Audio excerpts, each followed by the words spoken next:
अरे सुरेश, जल्दी चलना। आ रहा हूँ रमेश। तू हर बात में इतनी जल्दी क्यों करता है? क्योंकि इसे लगता है कि एक दिन ये पूरे गांव का सबसे बड़ा आदमी बनेगा।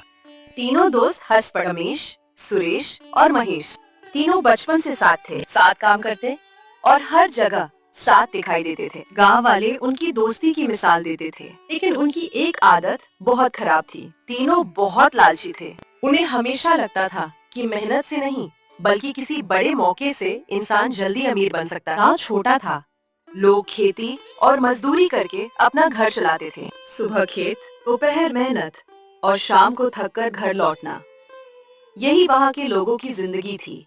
लेकिन रमेश, सुरेश और महेश हमेशा बड़े सपने देखते थे। एक दिन तीनों गांव के बाहर बरगद के पेड़ के नीचे बैठे थे।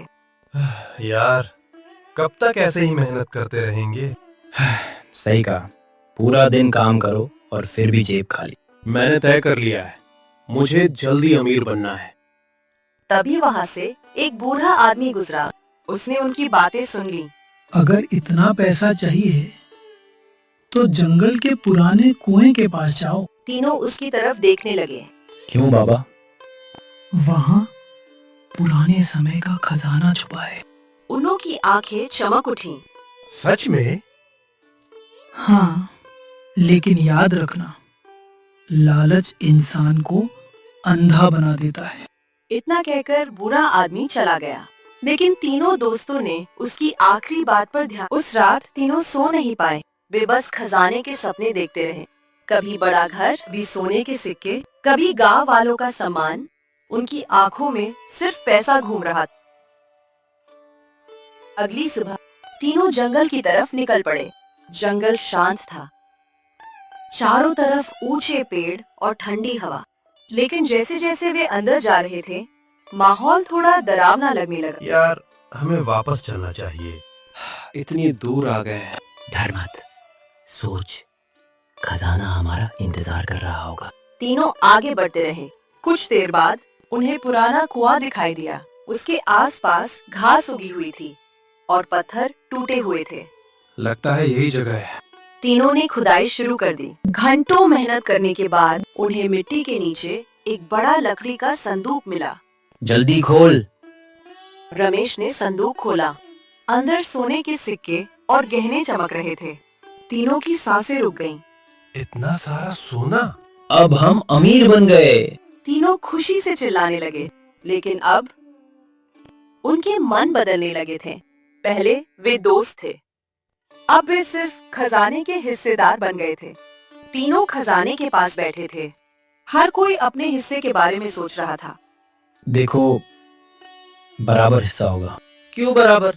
मैंने सबसे ज्यादा खुदाई की है। और खजाने की बात सबसे पहले मैंने सुनी थी। तीनों के बीच बहस शुरू हो गई।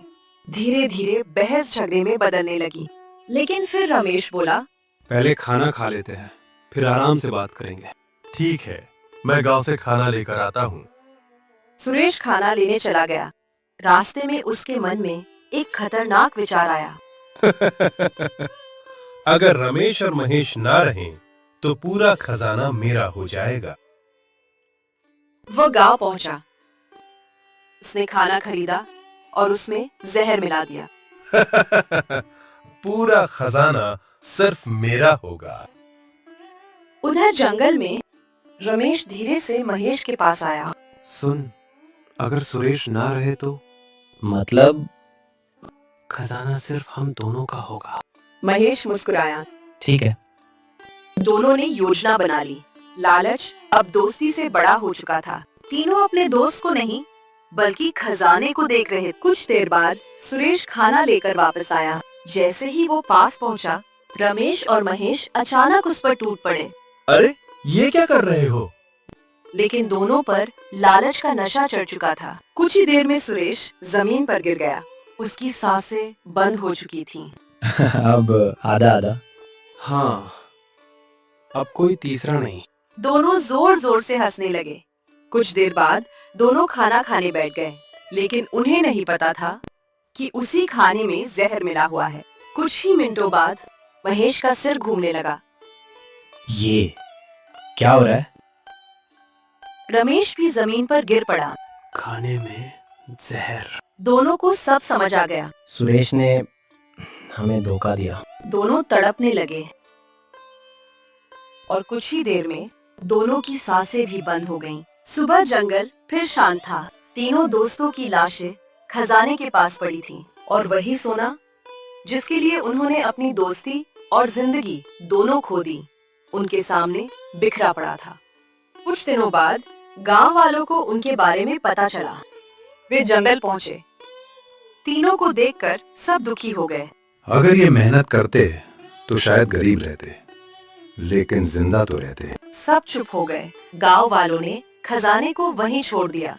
अब किसी की हिम्मत नहीं थी उसे हाथ लगाने की। लेकिन कहानी यही खत्म नहीं हुई।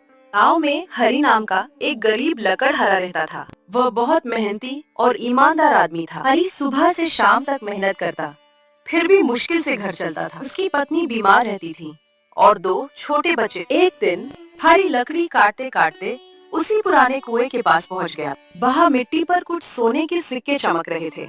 ये सोना यहाँ कैसे? वह धीरे धीरे आगे बढ़ा। फिर उसने संदूक देखा।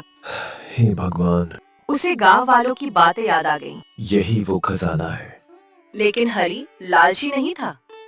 उसने हाथ जोड़कर कहा, भगवान, मुझे बस इतना चाहिए कि मेरा परिवार भूखा ना रहे। उसने सिर्फ कुछ सिक्के उठाए और घर लौट गया। इन्हें उन पैसों से अपनी पत्नी का इलाज करवाया, बच्चों को स्कूल भेजा। धीरे धीरे उसकी जिंदगी बेहतर होने लगी। गांव वाले उसकी इज्जत करने लगे। लेकिन गांव का साहूकार धनराज बहुत लालची था। जब उसने हरि की हालत बदलते देखी तो उसे शक हुआ। इतने पैसे अचानक कहाँ से आए? हरि कुछ नहीं बोला, लेकिन धनराज ने उसका पीछा करने का फैसला कर लिया। अगले दिन हरि फिर जंगल गया। धनराज चुपके चुपके उसके पीछे गया। वहां पहुंचकर उसने पुराने कुएं के पास सोना देखा। उसकी आंखें चमक उठी।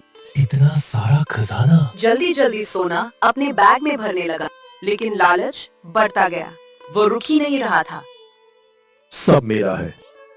उसने इतना भारी बैग उठा लिया कि चलना मुश्किल हो गया। फिर भी वह नहीं रुका। अचानक उसका पैर फिसला और वह सीधे पुराने कुएं में गिर गया। बचाओ! बचाओ! लेकिन वहां कोई नहीं था। कुछ देर बाद उसकी आवाज बंद हो गई। शाम को गांव वालों को पता चला कि धनराज गायब है। वे जंगल पहुंचे तो उन्हें कुएं के पास उसका बैग मिला।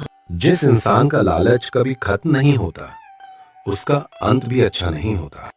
समय बीतता गया, लेकिन 3 दोस्तों और धनराज की कहानी पूरे गांव में मशहूर हो गई। अब गांव के बुजुर्ग बच्चों को यही सीख देते थे। मेहनत से कमाया हुआ छोटा पैसा भी अच्छा होता है, लेकिन लालच इंसान को बर्बाद कर देता है।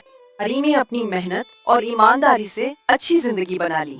उसके बच्चे पढ़ लिख कर बड़े आदमी बने। एक दिन हरि का बेटा बोला, पिताजी, अगर आप चाहते तो पूरा खजाना ले सकते थे। बेटा, जरूरत और लालच में बहुत फर्क होता है।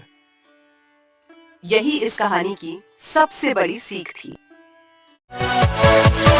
Yeah!